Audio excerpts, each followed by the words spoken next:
This 68, I've just run through it. My lord. It talks about disqualification. My lord. The nomination paper aapne diya, I'm the returning officer or the election commission or the election tribunal. I say you're disqualified for you're 24 years of age, for instance. You can't contest election. You are a bankrupt. You can't contest election. You have not paid your bijli ka bill. You have not contested. You're not a graduate, etc., etc., etc. This paper gets rejected. Where is the power of the commission or the tribunal to say that you're disqualified for life? The next election comes along, you are disqualified in this election, you again present your paper.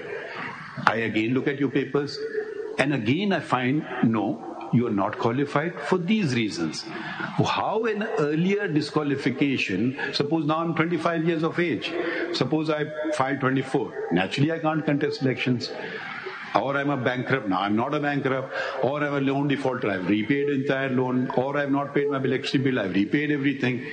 So that will not travel through. Where is section 68 say that once disqualified, you're disqualified for life? Where is that provision? That provision has only been inserted by Samiullah Baloch. That's what I'm saying, that for the time being, I am just arguing on one point, that is who can give the declaration of disqualification. We agree with you. First, there is no dispute on that. Second thing is, to answer my Lord's question, I have to create a distinction between 62 and 63. That is my second solution. No, first of all, where is the power in the court, in this court, to do this? That is the essential question. Court has to determine whether he was qualified on the day of nomination under 62, 63. वो reject कर देना उसे, और अगर उसने गलत बयानी से किया उसको रिजेक्ट कर दे. But next election जब आ रहा है, तो how is he still disqualified? ये बताए ना सिर्फ point. Now I will come to answer this question. I will come to my second. देखिए, एक आदमी ने एक रोपा में चेंज हुआ कि जी ग्रेजुएट होना चाहिए. एक ग्रेजुएट नहीं, उसने दरखास्त फाइल कर दी, वो मेट्रिकुलेट है. Naturally he will be disqualified. अगले इलेक्शन में ये कंडीशन है ही नहीं, तो he can't be a life time bar. It's illogical. That's what I'm saying. Article 62 may, if there is a declaration that person is not honest. Why he was not honest? Because in my case, now you've taken a leap of faith.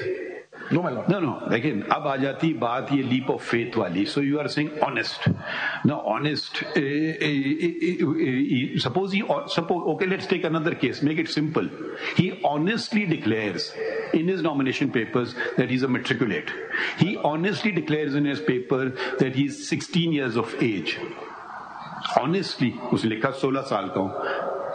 Consequence तो वही होगा ना. If he is not 16 years of age, भाई वो कह रहा है मैं हूँ 16 साल का. If he is not 16 years of age and he is 14 years of age, अब बात नहीं समझ रहे हैं ना. 25 साल का सिर्फ लड़ सकता है ना इलेक्शन. वो सचमुच कहता है मैं 16 साल का हूँ. वो सचमुच कहता है मैं ग्रेजुएट ना हूँ. आप इसको नेचुरली कांट कंटेस्ट इलेक्शन. सो ये जो ऑनेस्टी और डिसऑनेस्टी वाली बात तो becomes irrelevant. It's a factual determination. That's what I'm saying. Who has to do the factual determination? चलें ओके आगे बढ़े. मैं only election tribunal through recording of evidence. We've understood the first point, please. Now my move on to the next point, please. The duration part. इसी पे देखें ना, जो first आपने कहा कि प्री इलेक्शन जो उसकी नॉमिनेशन पेपर की रिजेक्शन है, that does not cover the grounds mentioned in 68. वो तो होने ही आफ्टर द इलेक्शन है. आफ्टर द इलेक्शन है, तो इसलिए वो तो just rejection of the papers. That's for your arguments. That is my argument. कोई डिक्लेरेशन कोई फर्दर नहीं होती. वो क्वालिफाइड था या नहीं था पहली डेट के ऊपर, वो तो रिटर्निंग ऑफिसर ने चेक करना है ना. अगर रिजेक्ट होगा तो अपील हो जाएगी, अगर कोई अपोज करेगा तो भी अपील हो जाएगी. ठीक है ना. मगर बात क्वेश्चन इज दिस के आफ्टर सेवरल इयर्स वो कहेंगे even at the time of filing your nomination paper you are disqualified. That declaration is to be given by which court? Election tribunal. Election tribunal. Understood that, Mr. Gaurav. Let's proceed further. एक बात इसमें और बता दें.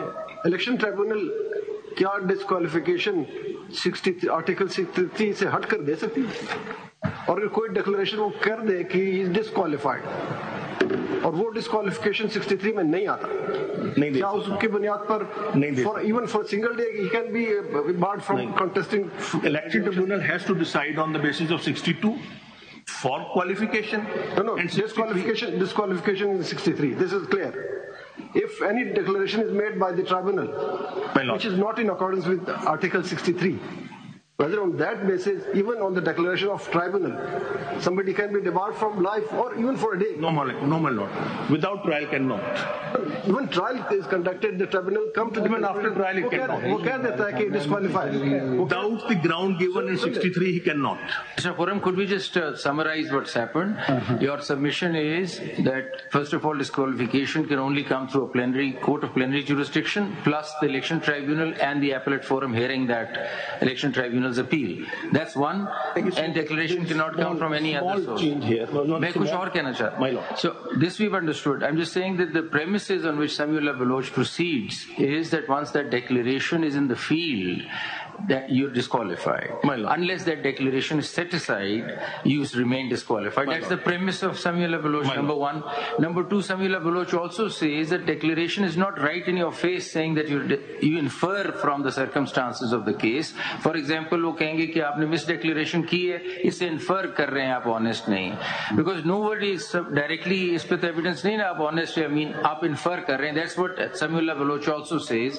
So you construct it, you say कि आपका form गलत था, आपका ये गलत था, इससे हम कंस्ट्रक्ट ये करते हैं कि आप अमीन नहीं हैं. These are the two premises on which Samiullah Baloch proceeds. Now we just need to understand whether at all the fact that the disqualification stands can continue forever, and if that disqualification was taken into a criminal proceedings and he went through H63H and went through a actual conviction, he comes back. And there are a number of other offences where he commits even a heinous crime, he comes back. So बस इसका हमें आप बताइए कि the fact that Samiullah Baloch goes on the premise that declaration on the civil side done will continue as long as that declaration is set aside. My lord has properly rephrased Samiullah Baloch, but my argument is a bit different from that. Right. My argument is any declaration coming from a high court in a constitutional jurisdiction. We understood. That's not a declaration. So that's all those declarations so are out. Only court of plenary jurisdiction is elected. Understood. आगे चले. Now, the whole argument revolves around whether Article 62 and 63 are inherently same or distinct.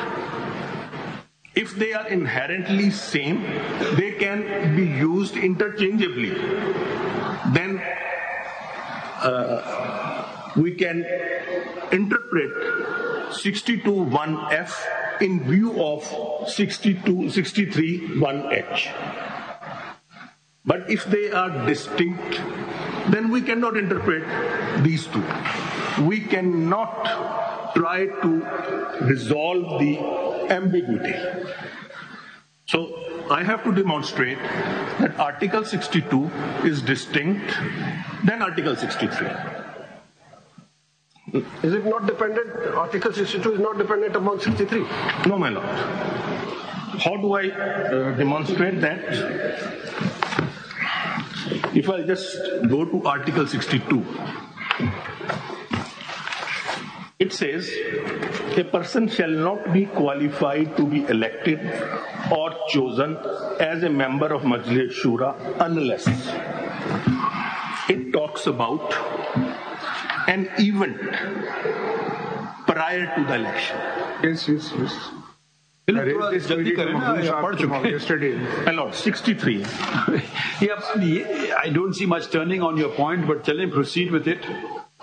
A person shall be disqualified from being elected or chosen as and from being a member of Majlis Shura if in 63 after the election, after he becomes member,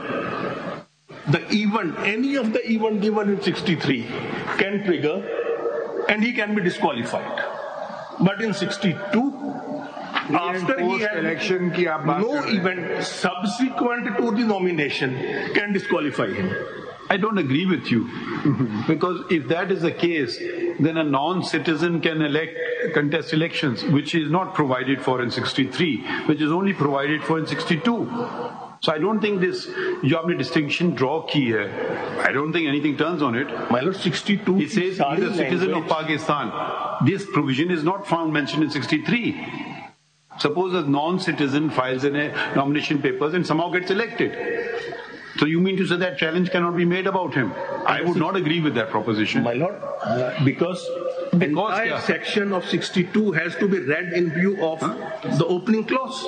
Article. It says a person shall not be qualified to be elected or chosen. कुछ हुई तो नहीं था. I think America.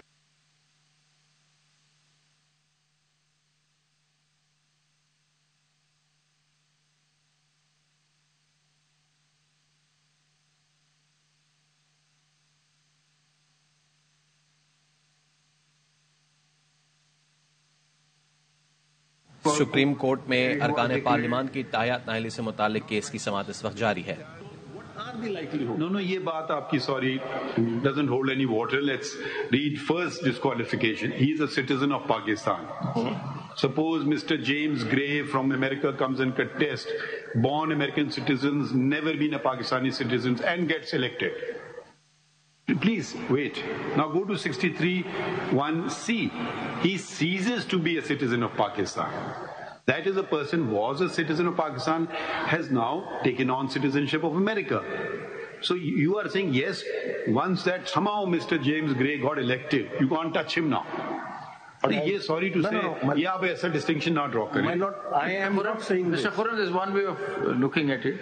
Just read the first line of 62 and the first line of 63. It will show to you that it's interchangeable. There is hardly any difference. A person shall not be qualified to be elected. रुक जाएं. आप 63 पढ़ें.